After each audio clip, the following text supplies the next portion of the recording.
اپنی منزل کمال پر پہنچ گیا ہے اور اس اوج و عروج پر یہ عظیم سلسلہ ہے جس میں حضور والا کی علمی خدمات اور بیان و زبان کی چاشنی اور گفتگو کی حلاوت نے اس عظیم عشرہ اربعین کو تابناک بنا دیا، جس میں ہمارے محترم اور ہمدرد قوم و ملت مولانا سید غلام رضا بھائی جان کا بھی اہم کردار ہے کہ انہوں نے جو انتخاب کیا تو اس کو حسن انتخاب ہی کہا جائے گا۔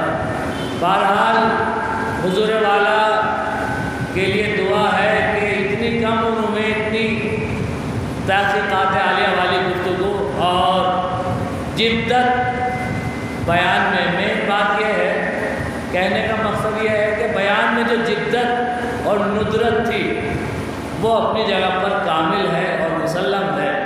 گفتگو تو سب کرتے ہیں، لیکن اسی گفتگو میں جو انوکھا پن، نیا پن اور قابل قبول، ذہن سے قریب، ادراک و فہم میں محفوظ ہونے والی چیزیں، اور پھر عنوان اس عشرہ اربعین کا نہایت ہی خوبصورت اور نہایت ہی بابرکت، یعنی کردار رسول اور آل رسول، سیرت اہل بیت، سیرت خاندان رسول، خاندان اہل بیت کو بیان کیا۔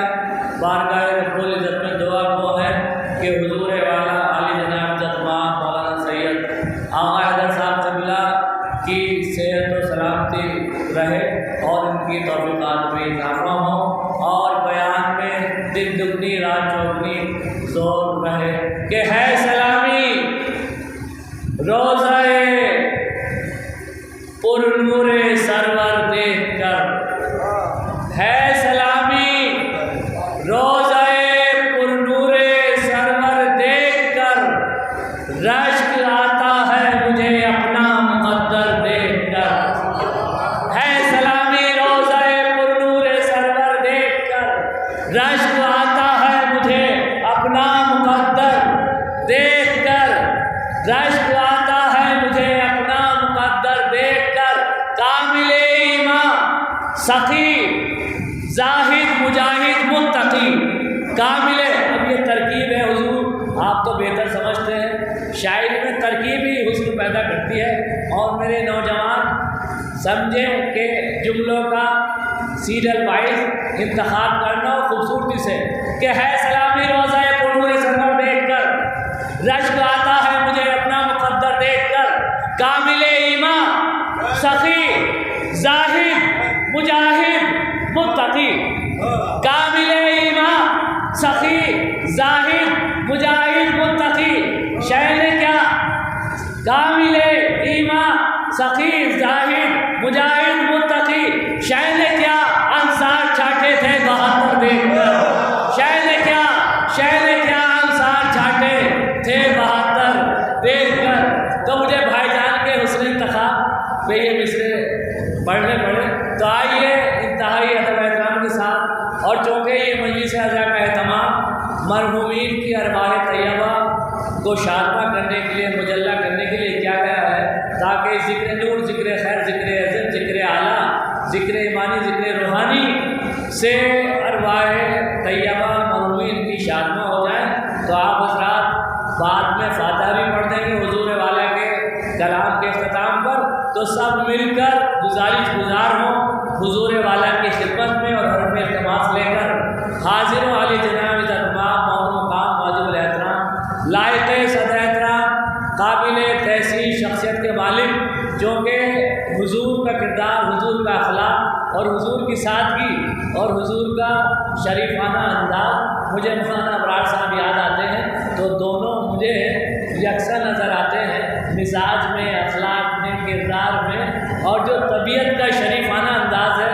اللہ آپ کو سلامت رکھے حضور، اور آپ کا بیان جاری اور ساری رہے اور ہمیں استفادہ حاصل کرتے۔ آئیے سب مل کے درود کا سہارا لیں اور استقبال کریں، خیر مقدم کریں عالی جناب مولانا سید آغا حیدر صاحب قبلہ کاظمی سہارنپور ضروری کہ وہ آئیں اور اپنے رونق افروز بیان سے، جلا بخش کلام سے قلوب مؤمنین کو، حاضرین کو، ناظرین کو، غائبین کو، شعراء کو، شاعرات کو اور ادبا کو باقاعدہ طور سے منور کریں بر محمد و آل محمد صلی اللہ علیہ وسلم۔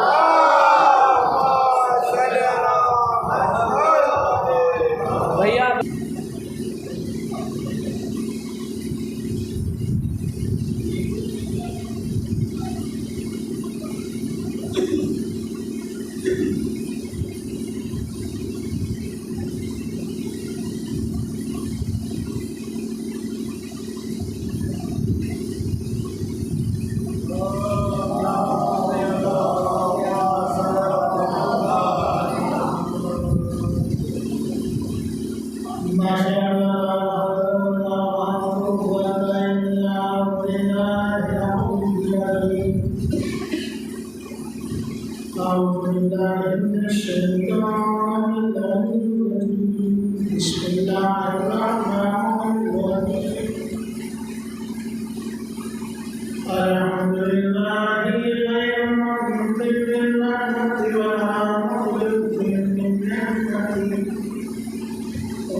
اس سے کیا حضرات سے گفتگو کا آغاز کروں، گزارش گزار ایک مرتبہ سورہ الحمد اور 3 بار سورہ توحید کی تلاوت فرما کر ان سامعین کی ارواح کو ارشاد کر دیجیے جن کے سر ثواب کی حدیث میں مدد کی ہے۔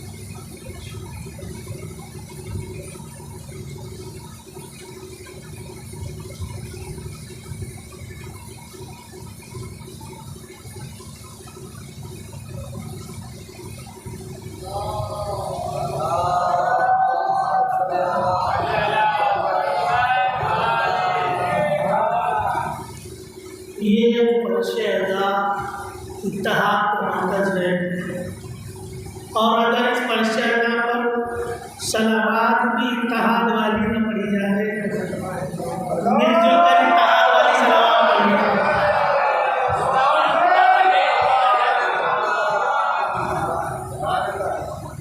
عزیزان محترم، برادران ایمانی، اداکاران سرکار سید الشہداء، یہ فرش اعضا امام حسین، یہ اس فرش کا صدقہ ہے کہ وہ قوم کہ جو چاروں طرف بکھری ہوئی ہے، مگر جب مظلوم کربلا کا فرش بھی جاتا ہے تو سب اتحاد کے ساتھ اس فرش اعضا پر جمع ہو جاتے ہیں۔ اتحاد کی اس سے بڑی مثال نہیں دی جا سکتی کسی قوم کے اندر۔ اگر اتحاد دیکھنا ہے تو فرش اعضا پہ آ کے دیکھیے، یہاں باتیں اتحاد کی ہوتی ہیں، اختلاف کی نہیں ہوتی۔ توجہ ہے جناب گرامی، سلسلہ بیان عالیہ حضرات کے اذان عالیہ میں محفوظ ہوگا کردار رسول اور آل رسول، سیرت رسول اور آل رسول، اخلاق رسول اور آل رسول، علم رسول اور آل رسول، حلم رسول اور آل رسول، بلندی رسول اور آل رسول۔ عزیزان گرامی، یہ مذہب اتنا بڑا مذہب، اتنا محترم مذہب، اتنا پاک و پاکیزہ مذہب، اتنا منفرد مذہب کہ اس مذہب کی بقا کے لیے اہل بیت علیہ السلام اپنی جان نچھاور کر رہے ہیں، اور جان نچھاور کرنے والوں میں 6 مہینے کا بچہ بھی ہے، 18 سال کا کڑیے جوان بھی ہے، 32 برس کا برابر کا بھائی بھی ہے۔ یہ اس مذہب کی خصوصیت ہے، اس مذہب کی بلندی ہے۔ صلوات پڑھے پر محمد و آل محمد۔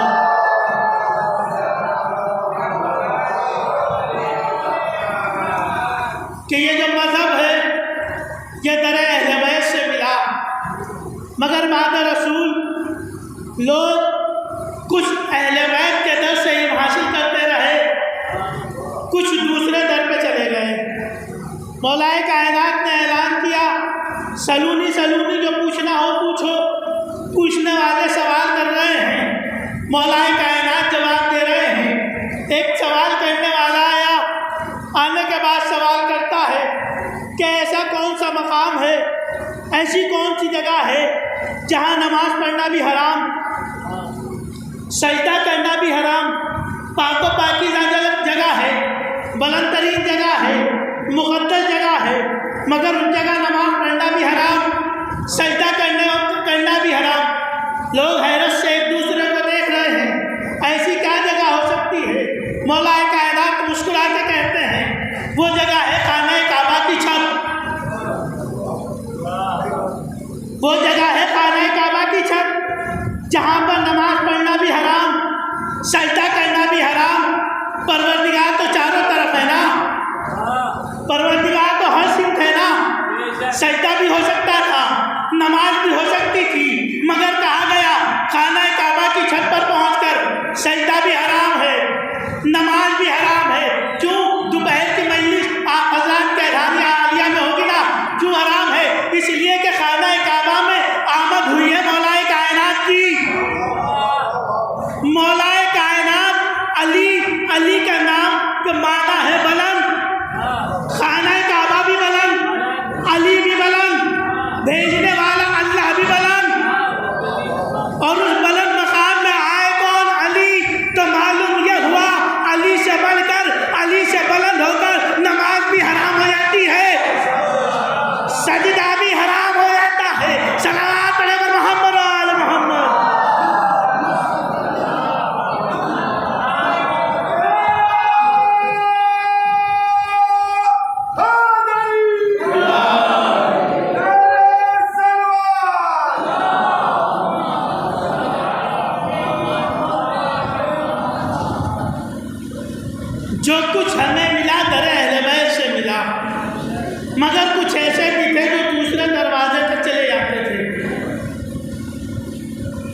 اب عزیزان گرامی،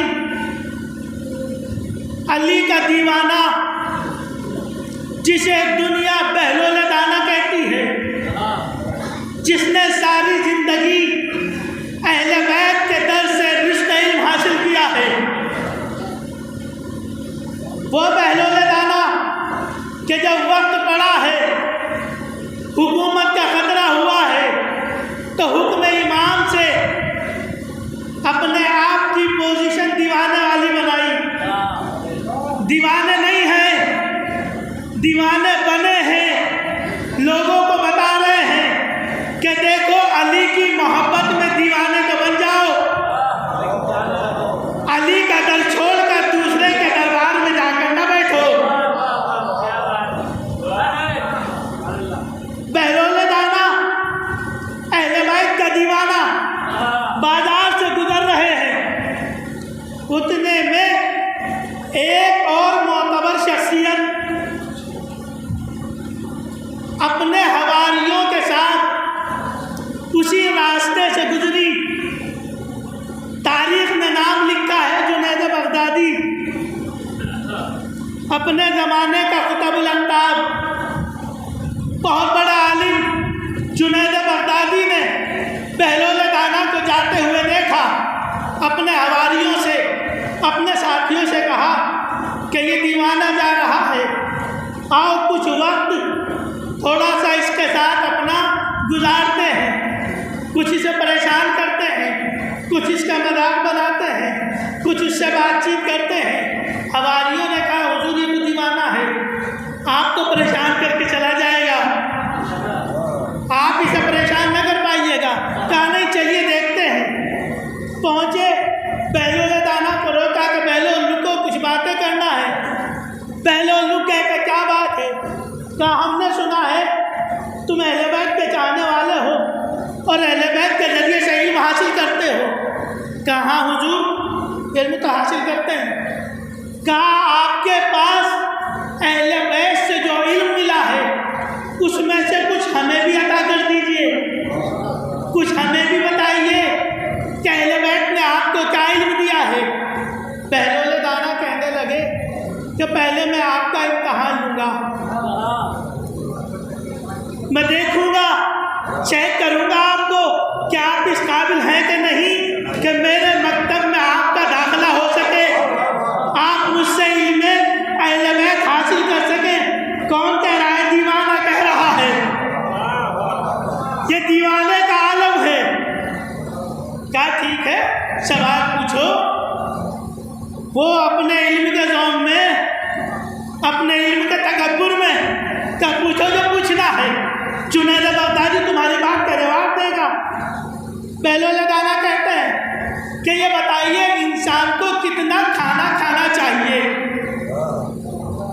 جیسے یہ سوال سنا کہنے لگے کہ انسان کو کم کھانا چاہیے، شکم سیر ہو کر نہ کھائے تاکہ یاد الہی سے غافل نہ ہو سکے۔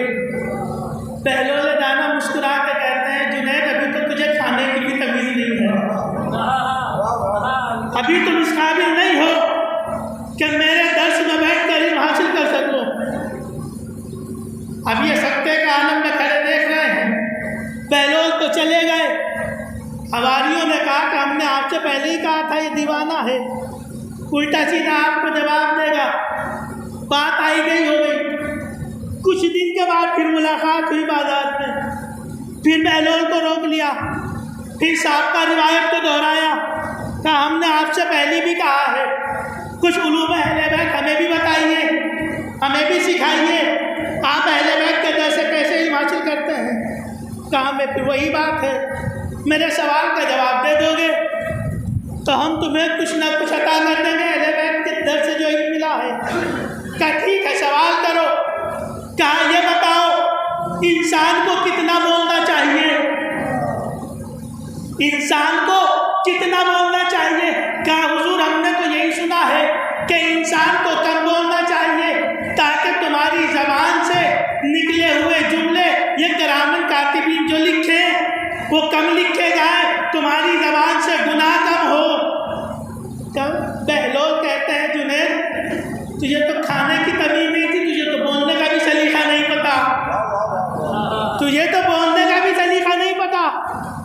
چلے گئے یا پھر کھڑے ہوئے ہیں؟ کہا حضور یہ دیوانہ ہے، اس کو جانے دیجیے۔ بات پھر آئی گئی ہو گئی۔ پھر کچھ دن بعد پھر ملاقات ہوئی، پھر کہا بہلول بتاؤ کچھ علم تمہارے پاس ہے؟ ہمیں بھی دو اہل بیت کے در سے جو علم ملا ہے۔ کہا میرا سوال کا جواب دے دو۔ کہا سوال کرو۔ کہا سوال یہ ہے انسان کو کتنا سونا چاہیے؟ انسان کو کتنا سونا چاہیے؟ کہا حضور انسان کو کم سونا چاہیے تاکہ یاد الہی سے غافل نہ ہو، اور تہجد کی نماز بھی پڑھے اور نماز فجر بھی وقت پہ ادا کرے، عبادت الہی سے غافل نہ رہے۔ بہلول کہتے ہیں تجھے نہ کھانے کی تمیز ہے، نہ بولنے کی تمیز ہے، نہ سونے کی تمیز ہے، کیوں ان لوگوں کا ٹائم ضائع کر رہا ہے؟ اپنی آخرت کے ساتھ ساتھ ان کی بھی آخرت برباد کر رہا ہے۔ جنید پہلے جا کے کھانے کی تمیز سیکھ لے، بولنے کی تمیز سیکھ لے، سونے کا سلیقہ معلوم کر لے، کیوں ان کی آخرت خراب کرتا پھر رہا ہے؟ اب غصہ آ گیا جنید بغدادی کو، پہنچ گئے خلیفہ کے دربار میں، مامون رشید کا دربار ہے، پہنچ گئے ہیں۔ کیوں؟ اس لیے کہ خلیفہ وقت بھی جنید بغدادی کا مرید ہے۔ اب ظاہر سی بات ہے وہاں پہنچے، کہا کیا بات ہے؟ کہا حضور بہلول دانا کو دربار میں بلائیے، وہ شریعت الہی کا مذاق اڑا رہا ہے، سنت رسول کا مذاق اڑا رہا ہے، قرآن و احادیث کا مذاق اڑا رہا ہے۔ کہا بات کیا ہے؟ کہا اس نے ہم سے 3 سوال کیے، ہم نے اسے حدیث اور قرآن کی روشنی میں صحیح جواب دیے، مگر وہ ہمیشہ ہمیں تذلیل کر کے چلا جاتا ہے، ہمیں ذلیل کر کے چلا جاتا ہے۔ کہا اچھا یہ بات ہے۔ غصہ آیا خلیفہ وقت کو، کہا بلواؤ۔ بہلول کو بلایا گیا، سپاہی پکڑ کے لے آئے دربار میں۔ کہا بہلول تم شریعت کا مذاق اڑا رہے ہو، احادیث پیغمبر کا مذاق اڑا رہے ہو، قرآن و سنت کا مذاق اڑا رہے ہو۔ کہا نہیں ایسا تو نہیں ہے۔ کہا یہ جنید بغدادی کی جھوٹ بول رہا ہے۔ کہا حضور انہیں خود نہیں معلوم ہے۔ کہا آپ نے ہم سے 3 سوال کیے تھے، ہم نے جواب دیے تھے، کیا ہمارے جواب صحیح نہیں تھے؟ کہا جنید بغدادی تیرے جواب تو جب صحیح ہوتے جب تجھے جواب صحیح معلوم ہوتا، تجھے جواب معلوم ہی نہیں ہے۔ پھر بادشاہ کو غصہ آیا، کہا یا تو اپنی بات ثابت کر، نہیں تو سب قلم کر دوں گا۔ کہا میں ثابت کرنے کے لیے تیار ہوں۔ پوچھا کہ میرے 3 سوال کیا تھے؟ انسان کو کتنا کھانا چاہیے، انسان کو کتنا سونا چاہیے، انسان کو کتنا بولنا چاہیے۔ اب دربار میں جتنے علماء کرام بیٹھے تھے انہوں نے بھی وہی جواب دیا جو جنید بغدادی نے جواب دیا تھا۔ کہا جنید بغدادی کو بھی نہیں معلوم ہے اور تمہیں بھی نہیں معلوم ہے۔ میرا پہلا سوال یہ تھا کہ انسان کو کتنا کھانا چاہیے، تم یہ کہہ رہے ہو کہ انسان کو کم کھانا چاہیے۔ ارے انسان کو کم نہیں کھانا چاہیے، وہ جتنا چاہے اتنا کھا لے، مگر کھانے سے پہلے دیکھ لے کہ جو کھا رہا ہے وہ لقمہ حرام ہے یا لقمہ حلال ہے۔ وہ کھانے سے پہلے دیکھ لے کہ جو کھا رہا ہے لقمہ حرام ہے یا لقمہ حلال ہے۔ اگر لقمہ حرام ہے تو ایک لقمہ نہ کھائے، اگر لقمہ حلال ہے تو جتنا چاہے کھائے، اس کا کوئی حساب نہیں ہے۔ تب میں نے دوسرا سوال کیا تھا انسان کو کتنا بولنا چاہیے؟ کیا انسان کو کم بولنا چاہیے؟ کیا انسان کو کم نہیں بولنا چاہیے؟ جتنا چاہے بولے، مگر بولنے سے پہلے تول لے کے کیا بول رہا ہے، حق کے خلاف بول رہا ہے کہ باطل کے خلاف بول رہا ہے۔ حق کے خلاف بول رہا ہے تو ایک لفظ نہ بولے، باطل کے خلاف بول رہا ہے تو جتنا چاہے اتنا بولے، حق کی حمایت میں بول رہا ہے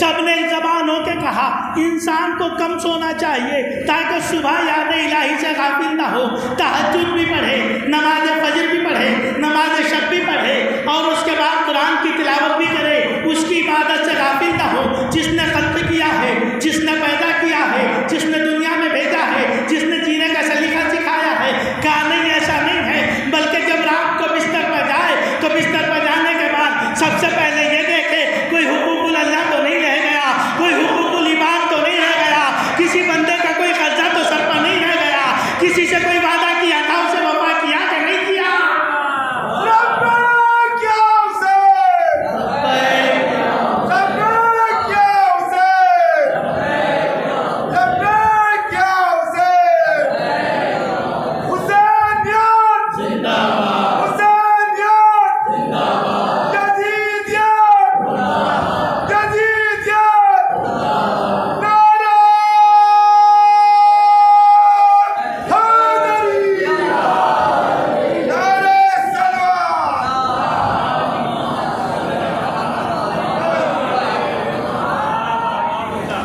بستر پر جانے سے پہلے پورے دن کا حساب کتاب کر لے، کسی کا کچھ رہ تو نہیں گیا، کسی کو کچھ دینا تو نہیں ہے، کسی کا کوئی وعدہ تو نہیں ہے، اللہ کے حقوق ادا کیے کہ نہیں کیے، پڑوسیوں کے حقوق ادا کیے کہ نہیں کیے، بھائی کا حق ادا کیا کہ نہیں کیا۔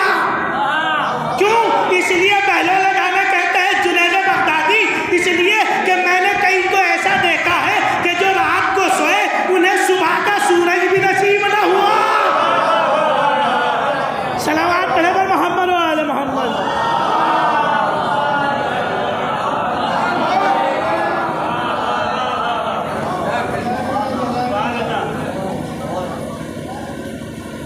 یہ ہے در اہل بیت سے علم حاصل کرنے کا نتیجہ۔ اب دربار میں خاموش بیٹھے ہیں سبھی، جنید بغدادی اعتراف کر رہے ہیں کہ پہلو تم نے صحیح کہا تھا، ابھی میرے پاس اتنا علم نہیں ہے کہ تمہارے درس میں آ کر کچھ علم حاصل کر سکوں، تمہارے مکتب میں داخلہ لے سکوں۔ یہ حال کس کا ہے؟ یہ حال ہے دیوانے کا، تمہارا واسطہ بھی دیوانے سے پڑا ہے، کسی اہل بیت کے دانے سے واسطہ پڑے گا۔ اللہ اکبر۔ اہل بیت علیہ السلام کا در و در کے جہاں سے ہر طریقے سے علم ملتا ہے، بے شک اس کے باوجود لوگ در اہل بیت چھوڑ کر دوسرے در پر گئے۔ ایک کوفی ہے جو کاروبار کرنے کی غرض سے کوفے سے نکلا ہے اور پہنچا ہے شہر شام کے قریب، ایک شہر ہے جس کا نام ہے حمص، ہے میم سواد، شہر حمص۔ وہاں پہ پہنچا کاروبار کرنے کے لیے۔ جس وقت پہنچا ہے نماز ظہرین کا وقت ہو رہا تھا، اذان کی آواز آنے لگی، اذان دے رہا ہے مؤذن۔ جب اذان کہتے کہتے پہنچا ہے اشہد ان محمد رسول اللہ پر، تو اس نے یہ فقرہ ہی بدل دیا۔ اشہد ان محمد رسول اللہ کی جگہ پر کہہ رہا ہے انا اہل الحمص واشہد ان محمد رسول اللہ۔ اس کوفی نے یہ جملہ سنا، انا اہل الحمص واشہد ان محمد رسول اللہ، میں نہیں کہہ رہا، اہل حمص گواہی دے رہے ہیں کہ محمد اللہ کے رسول ہیں۔ یہ کیسی تبدیلی اذان میں؟ دوڑا مسجد کی طرف، جانے کے بعد مؤذن کو پکڑیں گے، کہیں گے یہ کیسی اذان ہے، یہ اذان کا طریقہ کہاں سے آیا؟ اتنے میں مسجد میں پہنچا، اذان مکمل ہو گئی، نماز کے لیے لوگ سب باندھ چکے۔ اس نے وضو کیا، پہلی صف میں جگہ ملی۔ اب جو دیکھا جو امام صاحب نماز پڑھا رہے تھے وہ مصلی پہ اس طریقے سے کھڑے ہیں کہ اس کا ایک پیر مصلی پر ہے اور دوسرا پیر مصلی سے باہر ہے۔ درمیان میں دونوں پیروں کے کافی فاصلہ ہے. میں نے دیکھا یہ کون سا طریقہ ہے نماز پڑھنے کا. مسجد سے باہر آ گیا. مسجد سے باہر آ گیا. سوچا میں قاضی جی سے شکایت کروں گا. قاضی جی کے پاس پہنچے تو منظر دوسرا تھا. عدالت لگی ہوئی تھی اور قاضی صاحب کے ایک ہاتھ میں قرآن تھا اور ایک ہاتھ میں جام تھا اور وہ اس کو پی رہے تھے. کہہ رہے تھے خدا کی قسم یہ شراب ہے اور قرآن کی گواہی دے رہے تھے. اللہ اکبر. وہاں سے نکلا کہ مفتی صاحب سے جا کے دریافت کروں گا. دروازے پر پہنچے تک بات کیا. کہنے لگے منظر دیکھا. منظر یہ دیکھا کہ آواز آئی کہ یہ تو جا چکے ہیں کسی کا جنازہ پڑھانے کے لیے. کس سمت گئے ہیں؟ تو قبرستان سمت ہے, چلے جائیے. یہ دوڑے, دیکھا ایک جنازہ جا رہا ہے جس پر ایک زندہ آدمی ہے. اسے رسیوں سے جکڑ رکھا ہے اور وہ کہہ رہا ہے حضور میں زندہ ہوں, میرا جنازہ نہ پڑھائیے. اور لوگ کہہ رہے ہیں حضور آپ اس کی بات نہ مانیں, ہم گواہی دے رہے ہیں یہ مر چکا ہے. اور یہ چلے جا رہے ہیں جنازہ پڑھانے کے لیے. مفتی صاحب کو بتائی لیا حضور یہ کیا ہو رہا ہے آپ کے شہر میں؟ کیا معاملہ ہے؟ کہا میں شہر میں داخل ہوا, اذان ہو رہی تھی, مؤذن اذان کہہ رہا تھا اشہد ان محمد رسول اللہ کی جگہ اس نے جملے بدل دیے ان اہل الحمد واشہد ان محمد رسول اللہ. میں گواہی نہیں دیتا, اہل حمد گواہی دیتے ہیں, یہ کہتے ہیں محمد اللہ کے رسول ہیں. کہ بھائی بات یہ ہے ہماری مسجد کا جو مؤذن ہے وہ چھٹی پر گیا ہے. کہا اس کا ایک دوست ہے یہودی, اپنی جگہ پر اذان کے لیے اس کو چھوڑ گیا ہے, لہٰذا اس کا تو رسالت پر اعلان ہے نہیں, اس کا رسالت پر عقیدہ ہے نہیں, وہ اشہد ان محمد رسول اللہ کہہ نہیں سکتا. لہٰذا اس نے شہر حمص کی گواہی کو وہاں پر بیان کر دیا کہ اہل حمص کہتے ہیں محمد اللہ کے رسول ہیں. کہا اچھا, پھر وہ امام صاحب جو نماز پڑھا رہے ہیں ایک پیر مصلی پر ہے, ایک مصلی سے باہر ہے, دونوں ٹانگوں کے درمیان, پیروں کے درمیان اچھا خاصا فاصلہ ہے. کہا وہ بات ایسی ہے کہ جب امام صاحب گھر سے نکلے نماز پڑھانے کے لیے تو راستے میں ان کے پیر پر چھینٹ پڑ گئی, ان کا لباس ناپاک ہو گیا. کہا پھر گھر جا کے تبدیل کرتے. کہا نہیں, نماز کا وقت ہو چکا تھا, گھر جا نہیں سکتے تھے, لہذا انہوں نے نیت یہ کی کہ میرا یہ پیر نماز میں شامل نہیں ہے, نماز میں شامل نہیں ہے. کیا لنگڑا آدمی نماز نہیں پڑھتا؟ جو معذور ہوتا ہے کیا اس کی نماز نہیں ہوتی؟ کہا اچھا, وہ قاضی صاحب جو قرآن ہاتھ میں لے کر اور جام پی کر کہہ رہے قسم خدا کی یہ جام ہے قرآن کی قسم. کہا معاملہ یہ تھا کہ یہاں کے لوگ شراب پی کر اکثر جھگڑا کرتے تھے اور جب قاضی کے پاس مسئلہ جاتا تھا تو کہتے تھے حضور ہم نے شراب نہیں پی ہے, انگور کا شربت پیا ہے.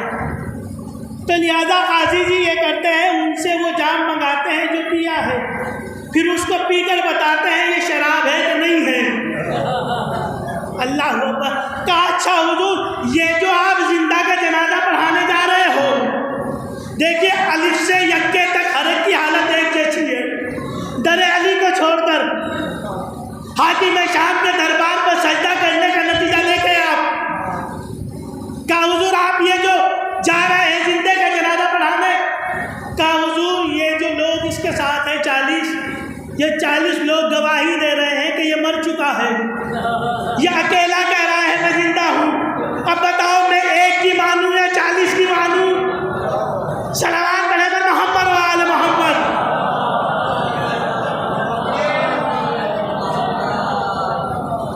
اہل بیت کے در کو چھوڑنے کا نتیجہ یہ ہے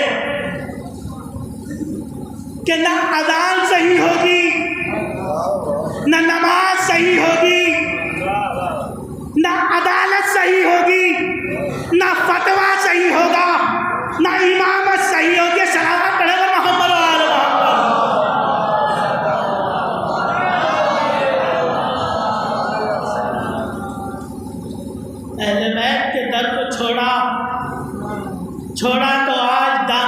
پر آتنکواد اور اگرواد کا دھبا لگا.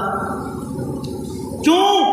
اس لیے کہ دنیا والوں پر ظلم ڈھانے والے بادشاہوں کو اپنا آئیڈیل بنا کر پیش کر دیا. جس نے بھی اہل بیت کے اوپر ظلم کیا اس کو مذہب اسلام کا ہیرو بنایا. جس نے اہل بیت کے چاہنے والوں پر ظلم کیا اسے مذہب اسلام کا آئیڈیل بنا دیا. آج دنیا دیکھے وہ سارے آئیڈیل کہاں گئے؟ کہاں گیا وہ صدام؟ کہاں گیا وہ اسامہ؟ جو شیعوں کو طے کر رہے تھے، جو اہل بیت کے چاہنے والوں کو زندہ درگور کر رہے تھے، جو زندہ دیواروں میں چن رہے تھے، جا کے پوچھئے بغداد کی دیواروں سے، آج بھی چیخ چیخ کر گواہی دے رہے ہیں کہ ان دیواروں کے اندر وہ زندہ چنے گئے جنہوں نے علی کی محبت کا کھل کر اظہار کیا. یہ اہل بیت کی محبت کا نتیجہ ہے جو آج آپ پاکستان کے پارا چنار میں دیکھ رہے ہیں، جو آپ نے افغانستان میں دیکھا ہے، جو آپ نے داعش کے دہشت گردوں کا جو دیکھا ہے. انہوں نے سیریا کے اندر شیعوں کے ساتھ کتنے بڑے ظلم کیے. یہ کہہ کا نتیجہ ہے، یہ در اہل بیت پر جھک کر سلام کرنے کا نتیجہ ہے، یہ اہل بیت کو ماننے کا نتیجہ ہے. مگر اہل بیت کے چاہنے والے کٹ تو سکتے ہیں، مر تو سکتے ہیں، سر قلم تو ہو سکتا ہے، مگر اہل بیت کا ڈر نہیں چھوٹ سکتا. تم لاکھ بم مارو، تم لاکھ ہمیں قتل کرو، مگر ہم اہل بیت کا ڈر چھوڑنے والے نہیں ہیں. کیوں؟ اس لیے کہ پروردگار نے بھی وعدہ کیا ہے، شہزادی سے وعدہ کیا ہے نا کہ میں اس قوم کو ختم نہیں ہونے دوں گا جو تیرے لال پر گریا کرے گی. یہ فرش ازائے امام حسین جو بچتا ہے، یہ اس بات کی گواہی ہے کہ کل بھی ہم ظالموں کے خلاف تھے، آج بھی ظالموں کے خلاف ہیں، آئندہ بھی ظالموں کے خلاف رہیں گے. ہم نے کبھی ظالموں کا ساتھ نہیں دیا، ہمیشہ ہم نے مظلوموں کا ساتھ دیا ہے. وہ مظلومین چاہے علی ولی اللہ کا اقرار کرتے ہو یا نہ کرتے ہو، ہمارے ہاں یہ نہیں دیکھا جاتا کہ یہ علی کو ولی مانتا ہے یا نہیں مانتا ہے. اگر مظلوم ہے تو اس کی حمایت کریں گے. صلوات علی محمد و آل محمد.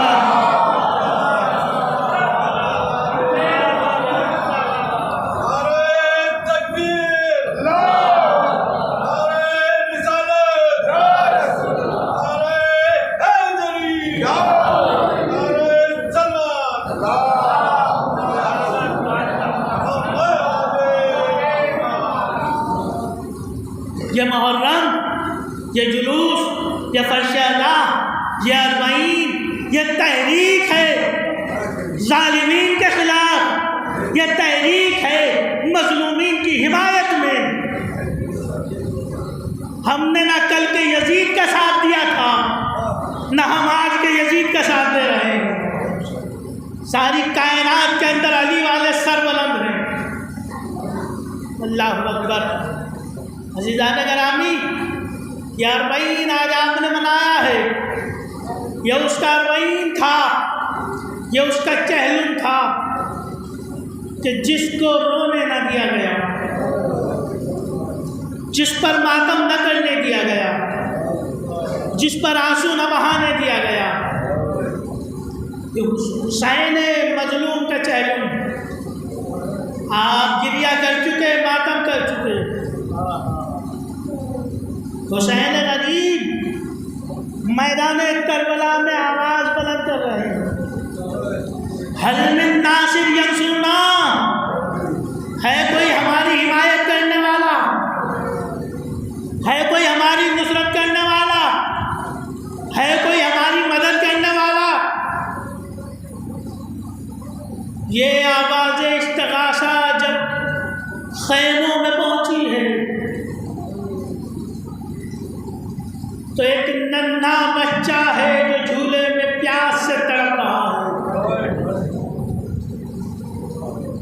یہ آواز استغاثہ علی اصغر کے کانوں میں پڑی، اپنے آپ کو جھولے سے گرایا، خیموں سے رونے کی آوازیں بلند ہو گئی۔ یہ حل من ناصر ینصرنا کی آواز پہلی مرتبہ بلند نہیں ہوئی ہے، اس سے پہلے بھی جنگ صفین میں مولا کائنات نے آواز بلند کی تھی۔ مولا کے جانثار سپاہی اپنی تلواریں گردنوں پر رکھ کے حاضر ہو گئے تھے۔ مولا آئندہ یہ جملہ نہ کہنا ہم آپ کی خدمت میں حاضر ہیں، یہ مظلوم کا جملہ ہوتا ہے، یہ اس کا جملہ ہوتا ہے جس کا کوئی ناصر و مددگار نہیں ہوتا، جس کی کوئی مدد کرنے والا نہ ہوتا۔ اے جنگ صفین میں علی کے جانثار سپاہیوں، آؤ میدان کربلا میں آؤ، علی کا بیٹا حسین حل من ناصر کی آواز بلند کرنا ہے۔ اجرکم اللہ، مولا کوئی غم نہ دے سوائے غم محمد و علی کا بیٹا حسین حل من ناصر ینصرنا کی آواز بلند کرنا۔ خیمے میں پہنچے امام حسین، میری زندگی میں رونے کا سبب کیا ہے؟ اے بہن زینب، ابھی تو میں زندہ ہوں، ام رباب، لیلا، فضا، اے پرواہ، ارے میری زندگی میں رونے کا سبب کیا ہے؟ اے آقا، اے میرے والیوں والی، اے میرے ماجائے حسین، ارے جب آپ نے آواز استغاثہ بلند کی، آپ کی آواز استغاثہ سن کر علی اصغر نے اپنے آپ کو جھولے سے گرا لیا اور گٹھلیوں کے بل چلتے ہوئے میرے خیمہ تک پہنچ گئے۔ ارے جیسے زبان بے زبانی میں کہہ رہے ہو، اے بابا، ارے کیا مجھے بھول گئے؟ جب صغرا کی گود سے مجھے مدینے میں لیا تھا تو یہی تو کہا تھا نا، اے بیٹا علی اصغر، اگر تم مدینے میں رہ گئے تو میری وہاں حجت کون تمام کرے گا؟ اللہ اکبر۔ لاؤ رباب، میرے بچے کو دے دو، شاید میں اس کے لیے پانی کا انتظام کر سکوں۔ حسین چلے، ماں نے بچے کو سجایا، ہاتھوں میں سرما لگایا، بچے کو پیار دیا۔ ایک مرتبہ سکینہ کہتی ہے، بابا بابا، آپ علی اصغر کو لے کے جا رہے ہیں، مگر میں صبح سے دیکھ رہی ہوں جو مقتل گیا ہے وہ واپس نہیں آیا، مقتل گیا ہے واپس نہیں آیا۔ اے بیٹی سکینہ، علی اصغر پیاسا ہے نا، پیاس سے تڑپ رہا ہے، چھوٹا سا بچہ ہے، شاید اشکیاں اس کو پانی پلا دے، میں اس کے لیے پانی کی سبیل کروں۔ تاریخ بتاتی ہے امام حسین نے ابا کا سایہ کیا، علی اصغر کو لے کے چلے، ایک اونچے ٹیلے پر چڑھے، فوج اشکیا سے مخاطب ہوئے۔ ہاں، ادھر فوج اشکیا نے امام حسین کو آتے ہوئے دیکھا تو لوگ سمجھے شاید حسین صلح کے لیے قرآن لے کر آ رہے ہیں، صلح کے لیے قرآن لے کر آ رہے ہیں۔ ایک مرتبہ امام حسین نے ابا کا دامن ہٹایا، علی اصغر کو فوج اشکیا کے سامنے کیا۔ اے فوج اشکیا، ارے تمہاری نظر میں میں خطا کار ہوں، تمہاری نظر میں میں گناہ گار ہوں، یہ میرا 6 مہینے کا بچہ ہے، اس کی ماں کا دودھ خشک ہو چکا ہے، ارے 3 دن سے بھوکا پیاسا ہے۔ ہاں، تمہاری نظر میں میں خطا کار ہوں، اس بچے کی تو کوئی خطا نہیں ہے، 2 قطرہ آب ارے اس بچے کے منہ میں ڈال دو۔ اجرکم اللہ۔ ارے جب کوئی جواب نہ ملا، ایک مرتبہ امام حسین نے تپتی ہوئی ریت پر علی اصغر کو لٹایا۔ ارے تم یہ سمجھ رہے ہو بچے کے بہانے حسین